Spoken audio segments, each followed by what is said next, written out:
බන්ධනාගාරයට සිරකරුවෙක් ලෙස ජම්පරයක් ඇඳගෙන එන්ඩ සුදුසුකම් තිබුණු මම බන්ධනාගාර නිලධාරියෙක් ලෙස යුනිෆෝම් එකක් ඇඳගෙන බන්ධනාගාරයට ආවා. මේ කතාව පුදුමම කතාවක්. මටම පුදුමයි. මම කවදාවත් බන්ධනාගාර නිලධාරියෙක් ලෙස රැකියාව කරන්න බලාපොරොත්තුවක් නම් තිබුණේම නැහැ. දෙමව්පියෝ පොඩි කාලේ අහනවා ලොකු නාම කවුරු වෙනවද කැමති කියලා.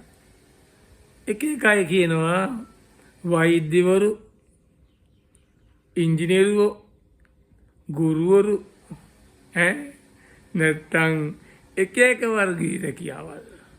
පොලිසියට හමුදාවට යන්න කැමති වෙනවා. කිසි කෙනෙක් කියන්නේ බන්ධනාගාර නිලධාරියෙක් විදියට හිරගෙදර රස්තාවට යන්න කැමතියි කියලා. කුඩා කාලේ මං අහලා නැහැ. මාත් එහෙමයි. අපි මේ බන්ධනාගාර ගැන මේ මිනිස්සුන්ගේ තියෙන්නේ වෙනම චිත්‍රයක්. නමුත් මේ බන්ධනාගාරේ මේ අපායක් වගේම මේ බන්ධනාගාරේ හොඳ යහපත් දේවල් සිදුවෙන ස්ථානයක්. හැබැයි මේක විශ්වවිද්‍යාලයක්. මේක සිරකරුවටත් නිලධාරියටත් විශ්වවිද්‍යාලයක් මේ බන්ධනාගාරේ. සිරකරුවෙක් විදිහට අවුරුද්දක් දෙකක් තුනක් පහක් 10ක් හිටියොත් ඔහුට මේ විශ්වවිද්‍යාලේ එළියේ සමාජයේ ඉගෙන ගන්න බැරි දේවල් ගොඩාක් ඉගෙන ගන්න පුළුවන්. ඒ වගේ තමයි මේ විශ්වවිද්‍යාලේ මම අවුරුදු 33ක් හිටියා.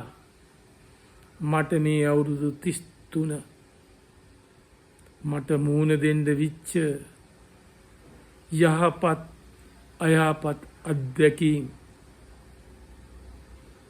මේවා මට වචනයෙන් කියන්න බැරි දේවල් මම මුහුණ දුන්නා. හොඳ නිලධාරියෙක්ට යහපත් නිලධාරියෙක්ට අමාරුයි බන්ධනාගාරේ රැකියාව කරන්න. මොකද බන්ධනාගාරේ ඇවිල්ලා තමන්ට ඕනි විදියට වැඩ කරන්න බෑ. තිබෙන නීති රීතිත් එක්ක ඊළ නිලධාරීන්ගේ තියෙන අනපනත් එක්ක ඒ නියෝගත් එක්ක අපිට සිදු වෙලා තියෙන්නේ මේ පොඩි නිලධාරීන්ට සිද්ධ වෙලා තියෙන්නේ කට්ට කන රැකියාවක්.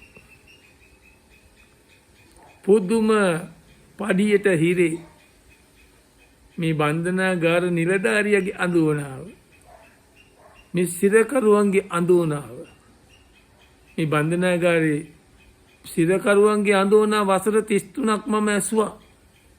ඔවුන්ගේ කතා ඇසුවා.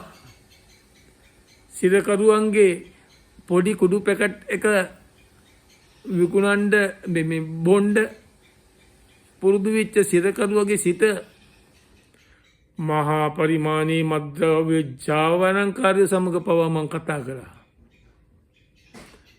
පොඩි වැරදි කරන පොඩි මිනිස්සු වගේම පාතාලයේ දරුණු පාතාල නායකයන් සමග මම කතා කරා.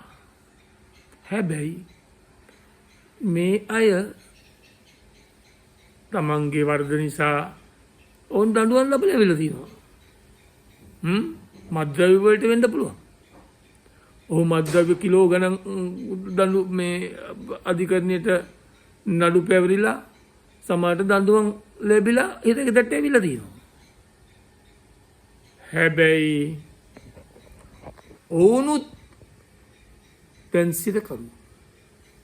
ඔවුන්ටත් මේ හිරගෙදර අනිත් සිරකරුවන්ට හා සමානව සලකන්න ඕනේ.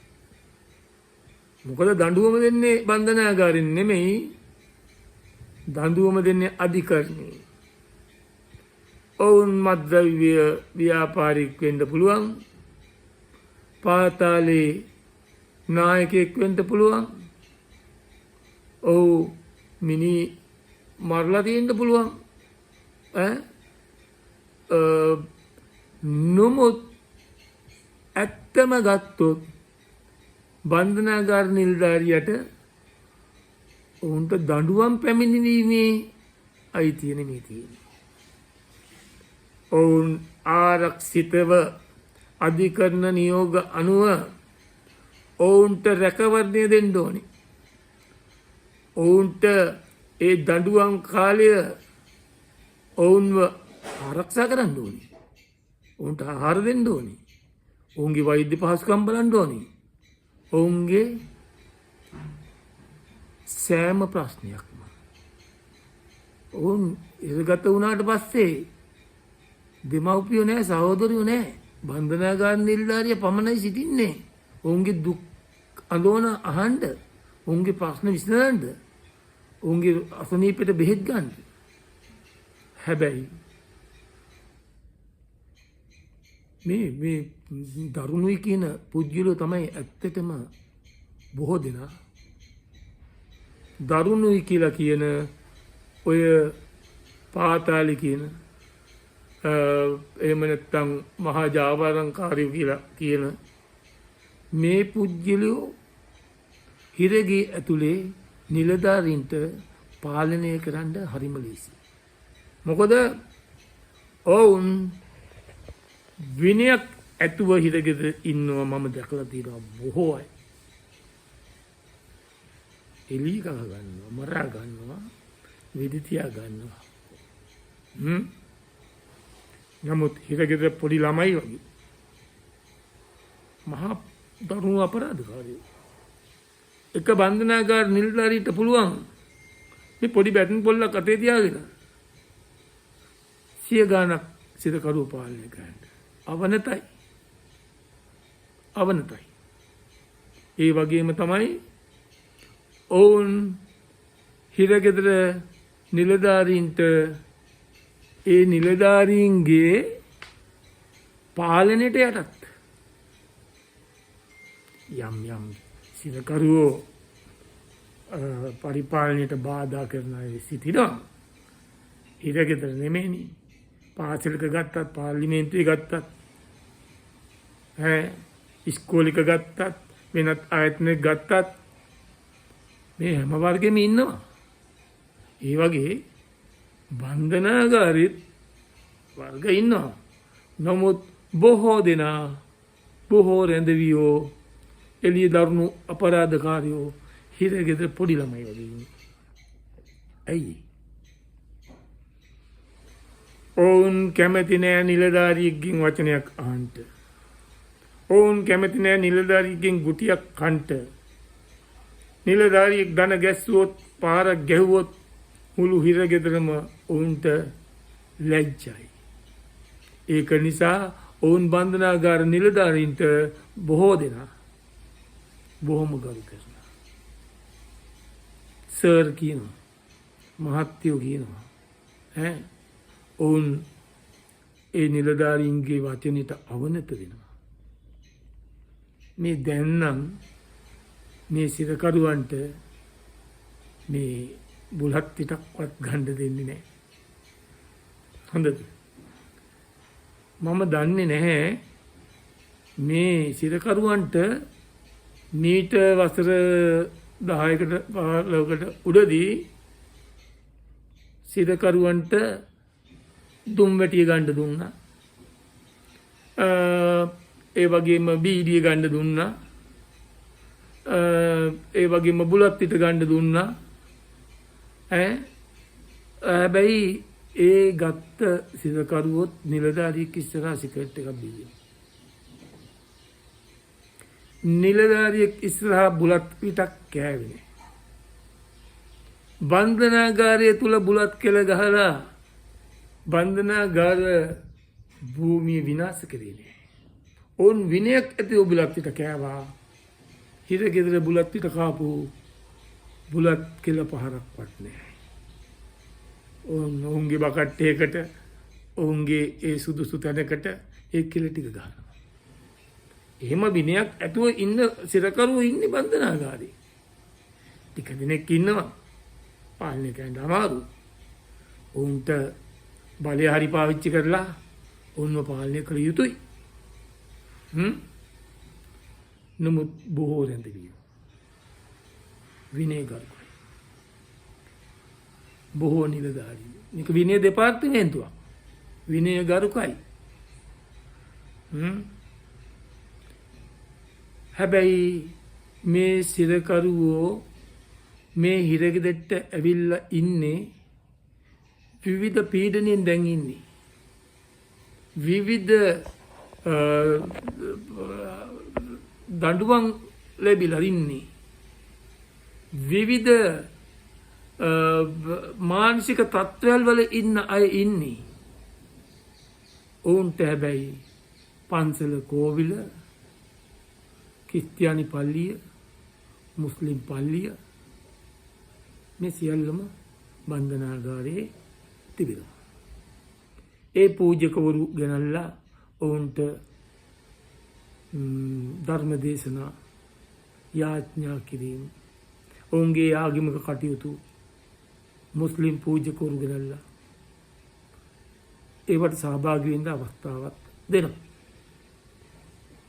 ඒ වගේම බන්ධනාගාරයෙන් ඔය මොන කතන්දර කිව්වත් බන්ධනාගාරේ විශාල සේවයක් වෙනවා.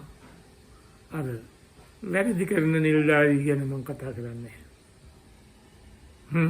මෙතන කතා කරන්නේ. මේ අවස්ථාවේ කතා කරන්නේ. නමුත් යහපත් පැත්ත වැරදි කරපු අයට දඬුවම් අනිවාර්යෙන් ලැබෙනවා. මේ පොළවේ ඉද්දිත් ලැබෙනවා. ඊට පස්සේ යන තැනත් තමන් කරපු දේවල් තමන්ට ගෙනියන්න වෙනවා. හැබැයි මේ සිරකරුවෝ ගැන මම කතා කළොත් මේ සිරකරුවන්ට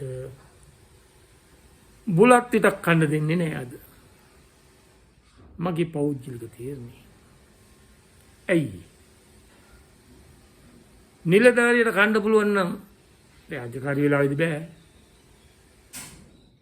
හරි. නමුත් නිලධාරියට ඒ රාජකාරී වෙලාවෙන් ඒ ඉරගේ තාප්ප හතරෙන් එළියට ආවට පස්සේ මත්පැන් බොන්න පුළුවන්. බුලත් පිට කන්න පුළුවන්. තමන්ගේ මේ දුම් බොන්න, මත්පැන් බොන්න තමන්ට අනිත් ඕනෙම දේවල් කරන්න පුළුවන්. පන්සලේ හාමුදුරන්ටත් බුලත් පිට කන්න පුළුවන්. අපි දැහැත් වට්ටියට දෙන්නෙත් බුලත්. සිරකරුවන්ට තහනම් කරලා තියෙනවා දැන්. බීඩි සිගරට් නැවතිලා තියෙනවද ඔවුන් දුම් බොන එක? නෑ. ඊට වැඩි විස බොන්නේ. ඒ කොහොමද? ලෝකල් කියලා හදනවා. අර එළිය රුපියල් 100ට තියෙන දුම්කොලය 10,000කට මිල වෙලා දැන් හිරගිය ඇතුලේ. එක දුම්කොලයක්.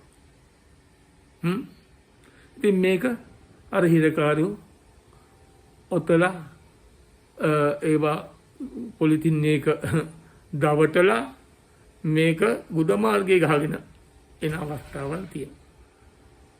විවිධ ක්‍රම වලට මේවා එනවා. අන්තිමට අර ලෝකල් කියලා දේවල් හදනවා.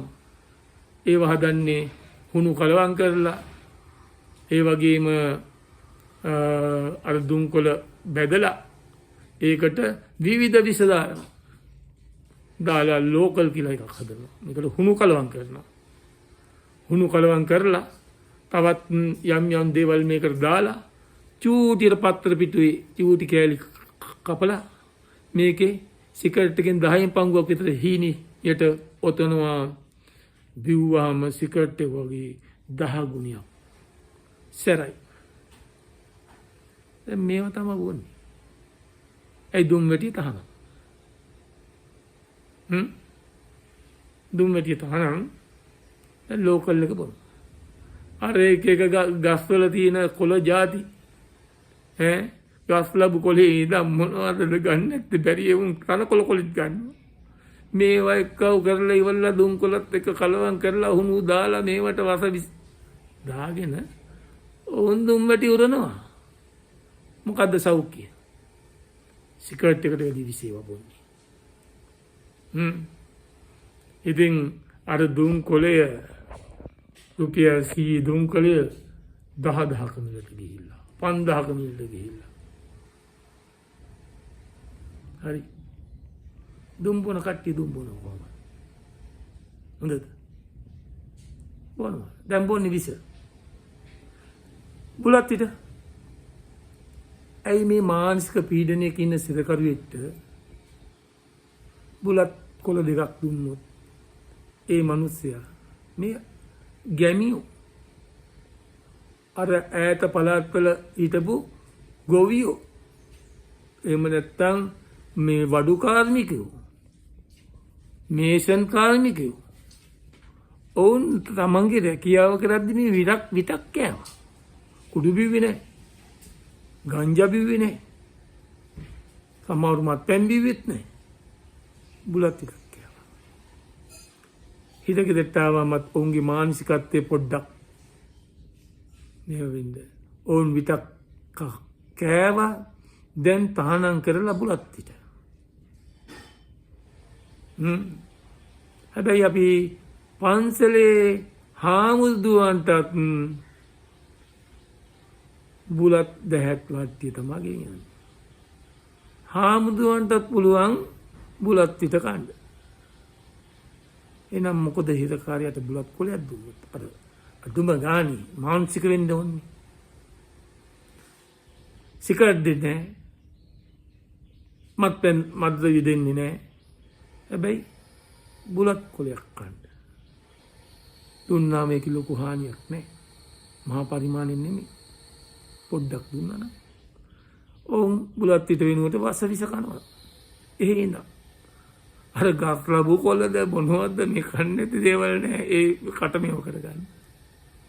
ඉතින් නිලධාරියට පුළුවන් අරක්කු බොන්න පාටි දාන්න මේ ඔක්කොම මත්පැන් බොන්න මත් ඕන එක.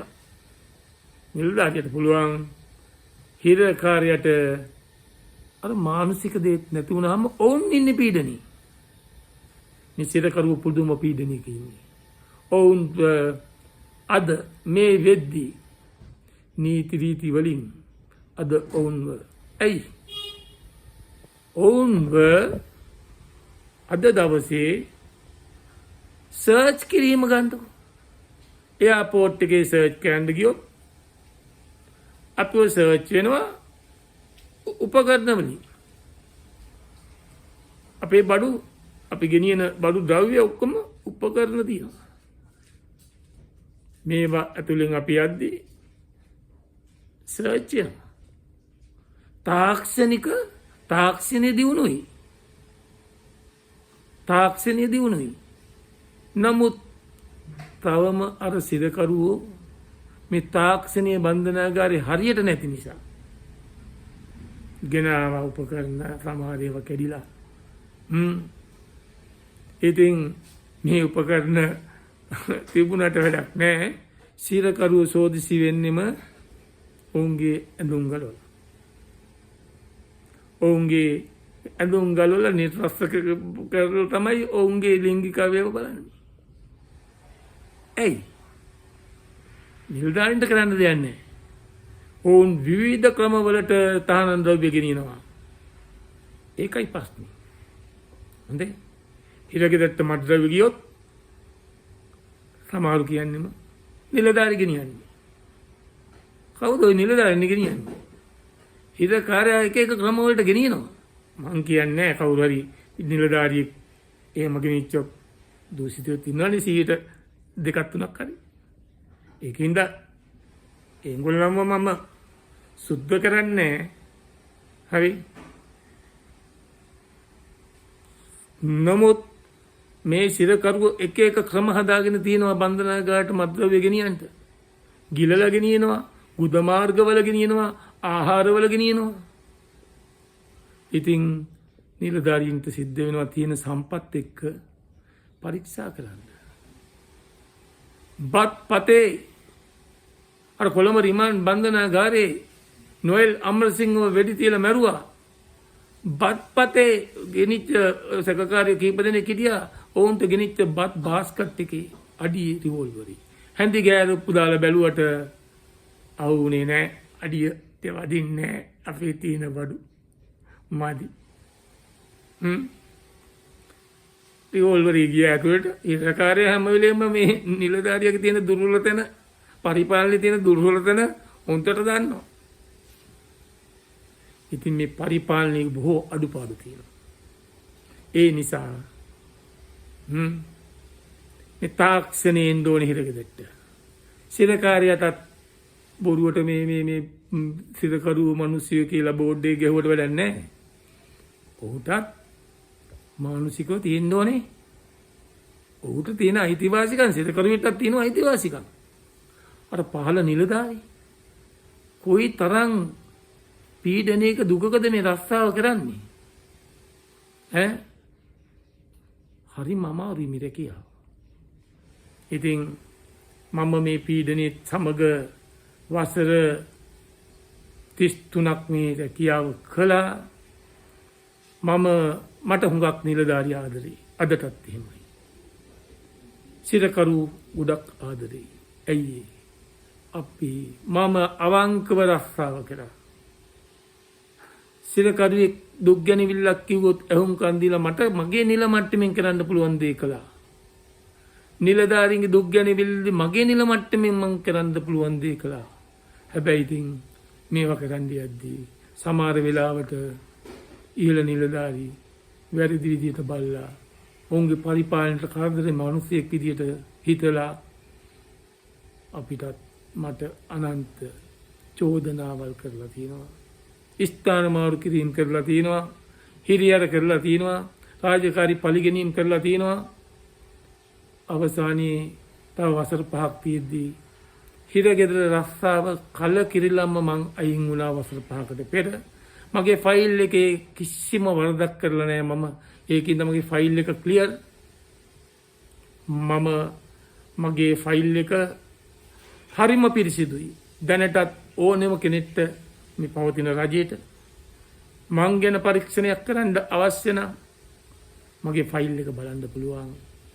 මම කුඩා හෝ වරදකට අහු වෙලා තියෙනවා කියලා. නමුත් මට සිදුවුණු සිදුවීම් මම මුහුණ දීපු අත්දැකීම් හරිම අමාරුයි. මට හරි වේදනාත්මකයි ඒවා. ඉතින් මම මුහුණ දීපු අත්දැකීම් මම එකින් එක ඉන්ද්‍රියට ඔබලට කතා කරන්න ලෑස්ති. ඒ වගේම මම බලාපොරොත්තු වෙනවා මේ රජේනුත් මේ පහළ නිලධාරීන්ට තිබෙනවා ප්‍රශ්න ගොඩක්. ඔවුන් දඬු අඬුවකට අහු වෙලා වගේ ඉන්නේ. මිරිකිලා තෙරපිලා රැකියාව කරන්නේ. ඔවුන්ට නිදහස නැහැ, කතා කිරීමේ නිදහස නැහැ. හිරගෙදර නියෝග විතරයි තියෙන්නේ. මේ නියෝග වලට දඬු අඬුවකින් හිර කරලා වගේ ඉන්නේ නිලධාරී. ඔවුන් පෙන්ෂන් එක බේර ගන්න ඕනේ හින්දා අනේ හරි පීඩනයකින්. කිසි නිලධාරියෙක් පහළ ශ්‍රේණි වල නිලධාරි ගත්තොත් බොහෝ දෙනා ඉන්නේ පීඩනෙන් මේ රැකියාව කරන්නේ. හොඳ සේවයක් පීඩනයේ තියෙන රැකියාවක හොඳ සේවයක් බලාපොරොත්තු වෙන්න බෑ. ඉතින් සිරකරු ඊට වැඩිය පීඩනයක ඉන්නේ. ඔවුන්ට ලැබෙන්න ඕනේ අර කපලා තියෙන දැන් ඔක්කොම නෑ. ඔවුන්ට බුලත් කොලයක් හරි දෙන්න ඕනේ කියලා මම නම් කියන්නේ. නමුත් මේවත් සාධාරණ නැද්ද කියලා තීරණය කරන්න ඕනේ. ඉහළ බලධාරීන් මේ සිරකරුවන්ට නිදාගන්න සිර මැදිරිවල ඉන්න අය රැට නිදාගත්තාම 5ට වහනවා, උදේ 6ට අරිනවා. මේ කාලය තුල මේ සිරකරුවෙක්ට টয়ලට් එකට යන්න ඕන වුණොත් ටොයිලට් එකක් නැහැ, ඇරලා ගන්නෙත් නැහැ. තමන්ගේ බකට් වල තමයි ටොයිලට් එක යන්න ඕනේ. හිරකාරියෝ 6ක් 7ක් 8ක් ඉන්නවා එක මැදිරියක සමහර වෙලාවට එක්කෙනෙක්ට ලැට් එකට ටොයිලට් යනවා අර අනිත් ඔක්කොම ගඳ හුලගෙන ඉන්න ඕනේ. බඩේ අමාරුව කරලා හිරකාරියෝ 4කට 5කට ලැට් එකට යන්න උනොත් ඕන්ට ලැට් එකක් නැහැ, නිලධාරි ගන්නෙත් නැහැ. නීති හැමයි අර කට්ටිය බඩේලිය ගිහින් මේ මල මුත්‍රා පහ කරලා ඒ ටොයිලට් අර බකට් එකේම දාලා ඒකෙන්ම අනිත් බකට් එකෙන් වතුර ටිකක් අරන් සෝදලා ඒ ගඳ උහුල ඉඳ වෙලා තියෙනවා උන්ට. එක කොටසකට අහිංසක හිරකාරියා හරියට තැවෙනවා. අර ගඳ උහුලගෙන අනිත් හිරකාරියෝ එළියනකන් ඉන්න ඕනේ. මම මෙවැනි කතා බොහෝ තියෙනවා හිරගෙදර. මගේ බලාපොරොත්තුව මේ හිරගෙදර අහිංසක පොඩි නිලධාරීන්ට පැරැක්කවල ප්‍රශ්න, ඔවුන්ගේ නිල නිවාසවල ප්‍රශ්න, ඔවුන්ගේ රැකියාවේ තියෙන බොහෝ ප්‍රශ්න මැද්ද ඉන්නේ. ඔවුන්ට රැකියාවේ ලැබෙන්න ඕනේ දේවල් ගොඩක් ලැබෙන්නේ නැහැ. ගන්න පඩිය මදි. ඔවුන්ට කොච්චර තර්ජන ගර්ජන ප්‍රශ්න මැද්දේද මේ රැකියාව කරන්නේ? හරිම පීඩනයේ තියෙන රැකියාවක් මේක. ඒකට වෙනම දීමනාවක් දෙන්න ඕනේ. අමාරු රස්සාවක්. කාටවත් හදන්න බැරි මිනිස්සු තමයි හදන්න වෙලා තියෙන්නේ මෙතනට. ලෝකෙට මේ පාවිච්චි උන් ටික මෙතන. නමුත් හදනවා. මේ නිලධාරීන්ගේ මේ පහළ ශ්‍රේණි වල නිලධාරීන්ට තියෙන ප්‍රශ්න සජියක් විදිහට විසඳන්න ඕනේ. ඒ වගේම මේ සිරකරුවන්ට තිබෙන ප්‍රශ්න සජියක් විදිහට විසඳන්න ඕනේ. එහෙම විසඳුවොත් විතරයි මේ හිරගෙවල් වල තියෙන මේ ප්‍රශ්න අඩු වෙන්නේ. මේ හිරකරුව අපි ගන්න පුළුවන් රජයට ආදායම් එන්න ඔවුන් උගත් හොඳ ගොවියෝ ඉන්නේ. හොඳ වඩු කාර්මිකයෝ ඉන්නේ. හොඳ මේසන් බාස්ලා ඉන්නේ. හොඳ විදුලි කාර්මිකයෝ ඉන්නේ. හොඳ හැකියාවල් තියෙන ජව සම්පන්න පුජ්‍යලෝ හිරගෙවල් පුරවන්න ඕනේ. එළියට දඬුවම දෙන්න චීන හිරකාරයෝ ලංකාවට ගෙනල්ලා ඔවුන්ව මේ අධිවේගී මාර්ගවල වැට්ට දැම්මා. ලංකාවේ හිරකාරයෝ කෝටි ගණන් වියදම් කරලා රජය ඕනේ නැනේ. එළියට අච්චු කරා. රටේ පොල් ප්‍රශ්න තියෙනවා. අවුරුදු 3කින් 4කින් 5කින් හරි පොල් ප්‍රශ්නේ විසඳන්න ඕනේ. ලක්ෂ ගණක ව්‍යාපෘතියක් කරමු පොල් පැල හදලා. අද නැතත් ඉන්දිරියටවත් රට ගොඩේ කුඹුරු ගොවිතැන් කරවමු. අර වඩු කාර්මිකයන්ගේ ඒ දක්ෂතාවයේ තියෙන කාර්මිකයන්ගේ වැඩ අරන් රටට ආදායම් ගමු. හිරගෙවල් වලට වියදම් කරන මුදල අඩු වෙනවා. දැන් කෝටි ගණන් වියදම් කරනවා. 50% ඇතුලේ ඉද්දි ඉතුරු 50 වැඩ ගත්තොත් 40000ක් ඉන්නවා නම් හිරගෙවල් ඇතුලේ 20000ක් පුළුවන් එළියේ රට දියුණු කරන්න.